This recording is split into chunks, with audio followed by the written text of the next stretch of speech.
At first glance, it looks like just a basket of small white balls. But these are actually silkworm cocoons. And this is where the process begins, turning something simple into a delicate handmade flower. Pieces like this are not made in a couple of minutes or assembled from ready-made parts. Almost everything is done by hand, from preparing the silk to shaping every petal, every leaf, and every tiny detail in the center.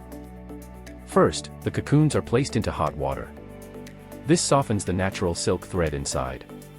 After that, the fibers can be pulled out carefully, little by little, without tearing the material.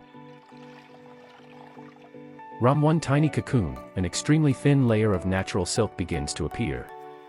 At this stage, it does not look like jewelry at all. It looks fragile, almost weightless, but it will become the base of the flower. The silk is washed, stretched, and carefully dried. This part cannot be rushed.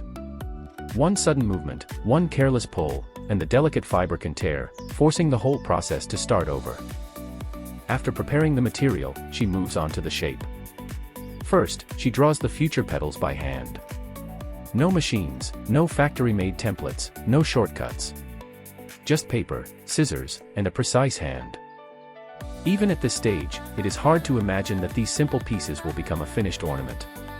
But in handmade work, the most important things are often hidden in the smallest details. Now the most delicate part begins.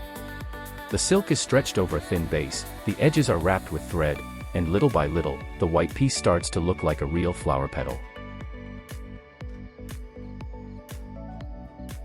Every petal is made separately, one after another.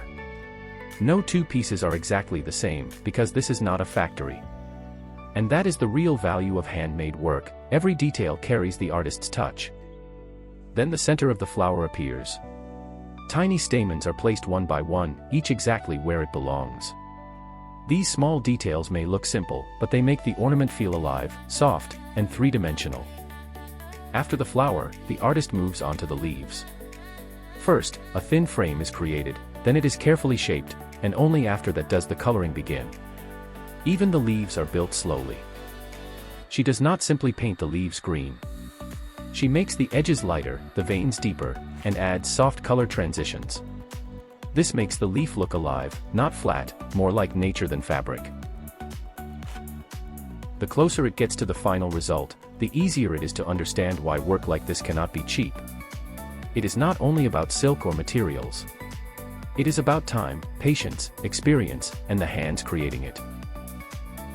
Now all the elements are joined together, the flowers, the leaves, the thin wire, and the small attachments. What started as ordinary cocoons slowly turns into a finished handmade hair ornament. And here is the result. A handmade silk hairpin, created from real silkworm cocoons. A piece like this can never be repeated exactly the same way twice.